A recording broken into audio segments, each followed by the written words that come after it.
Greetings, travellers. Sometimes ignorance is bliss. Believing you are in control is an easy path to feeling good about yourself. Believing your vote makes a difference makes you feel good that you live in a democratic system. But what if I told you that this is all one big facade? What if I told you that this democracy you admire is something different, an oligarchy, a plutocracy, where instead of you as a citizen having equal a say in how things ought to be run as any other citizen, there are rather classes of people. More than likely, you fit into the majority of people. What you say doesn't matter. The people who actually make the decisions don't care what the majority want, because the majority have no power. Actually, let me rephrase that. The majority do have power, but their power is locked away by their physiological needs. All the majority can think about is having a roof over their heads, keeping the lights on, and simply keeping themselves and their loved ones above water. They simply don't have the time or resources to participate in politics beyond the feeble act of voting. Not voting for what they want, but instead choosing between a bunch of options which the government has decided on you getting.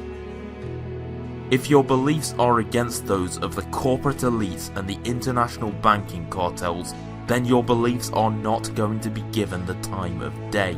They are the ones who choose the politicians you get to vote on. They're the ones who fund the Saudi terror regime with billions of dollars even after the Saudis collaborated with the 9/11 hijackers. They don't care. These same people are funding the construction of jihadist mosques in Europe, and these same mosques lead to terror attack after terror attack. And whilst all this is happening, Bush does nothing. Obama does nothing. Trump does nothing. Actually, no. They do plenty.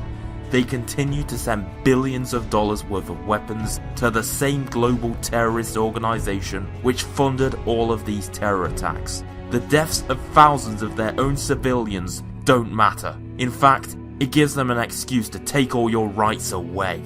In Australia, they took all the guns after one shooting in 1996. In the US, they are installing metal detectors in schools, which kids have to pass through every single day. And even more surprisingly, people are begging for this. Put metal detectors at every entrance to the schools! What can you do? You can do a lot! People are gladly lining up behind Big Brother, begging to have their civil liberties snatched away from them. They are giving the government exactly what they want. Did the media talk non-stop about the fact that the government can indefinitely detain anybody they please without due process, without habeas corpus?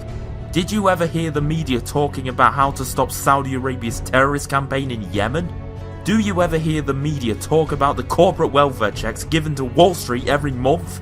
No, you haven't heard these stories, have you? You shouldn't be surprised either that you've never heard these. The job of the media is not to tell news. They simply use the facade of news to push their propaganda. They talk non-stop about topics such as Russia because it's something they can blame without incriminating themselves. Are they going to call out the Trump administration's ties to the Saudi terror state? No. Supporting Islamic terrorism has bipartisan support in the United States. The media plays right along. They work for the corporations, competing for advertisers, not viewers. The more advertisers, the more funding. The more funding, the more attention the media network can draw to themselves. Due to this, the self-interest of the media is not to tell actual news, and rather focus on the most mind-numbingly stupid content. Do you ever hear the media talking about the millions of deaths caused by air pollution? However, do you hear about a failed terrorist attack which killed nobody? If you answer no to the first and yes to the second, you are noticing the exact problem of the media. These people are excellent propagandists, realizing that most people are too stupid to think for themselves, so they pick the politicians to think for you. This is how democracy works. And just like that, Orwell strikes again. The media admires the war on terror as the spreading of peace. What changed last night? I think Donald Trump became President of the United States. There's a new sheriff in town, and you know what? The new sheriff wants to look like RoboCop compared to the last one. I think that the moment when someone becomes President of the United States is the moment when they first really use American military might. That is a decisive use of American power. We not only took out a Syrian Air Force base, we took out a terrorist airstrip. The government is literally telling you that war is peace. Every nation in every region now has a decision to make. Either you are with us or you are with the terrorists.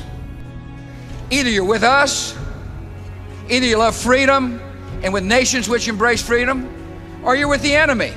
There's no in between. You're either with us or you're with the enemy. That's clear. I will continue to make that clear. The first pillar of Ingsoc's belief structure. So knowing all what we've talked about, we can prove beyond a reasonable doubt that the government does not value you as an individual. You are simply a cog in a much larger machine, working for a corporation, whilst the government takes a fraction of your income without your consent. This action is known as taxation, and by any reasonable definition, taxation is a violent act. If you don't pay, you get dragged out of your house in shackles and locked in a cage. For not paying your ransom, the mafia has decided to kidnap you, and people tell us that we wouldn't be free without such a force? The fact that we view governments and mafia mobs differently shows how brainwashed we all are. These two institutions operate in almost the same way. You paying for protection from the mafia is like you paying taxation to the government. Without you paying either whilst under their jurisdiction, you're gonna have a bad time. And here we go again. In our first video, we talked about how the government uses different words from the terms it applies to you. The government will gladly call the mafia's protection racket extortion, while it won't call its own coercive operations the same thing, even though under any consistent scrutiny, taxes are exactly that. Extortion. So now we shall be able to answer the question. Why do you have no power in a democracy? Because the system isn't a democracy. Your views are not equal to the views of the corporations. This isn't the bug, this is the feature. The system was specifically designed to give the illusion of freedom without giving you any freedom to pick your leaders. Your choices, Democrats and Republicans, are both corrupted by the corporations, no matter the exterior they show. Trump repeatedly rallied against the international banking cartels, only to put Goldman Sachs members directly into his administration. Now who's he working for? Is he working for the forgotten man in Wisconsin who lost his job from outsourcing under Obama? Or is he working for the exact banks and corporations which shipped that man's job out in the first place? The more questions you ask about who politicians work for, the more holes you punch in their rhetoric that they are placed in power by you and they work for you. They aren't. They don't.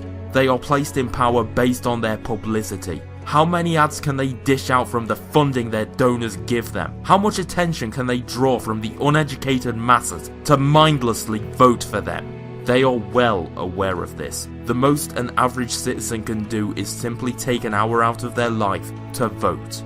The average person does not have the time or the ability to actually engage in politics beyond such feeble acts. The elites are well aware that the working people have physiological needs which need to be met. They have security needs which need to be met. And to meet those needs they require time and effort. Effort which could otherwise be used against the establishment. The system keeps you in your place by abusing you. It keeps you from achieving your potential, because if everybody reached their potential and became able to self-actualize, there would be a serious risk to the status quo. People would then have power to engage in politics and shape it in their preferred direction, which is the biggest nightmare for the bankers and the politicians they prop up.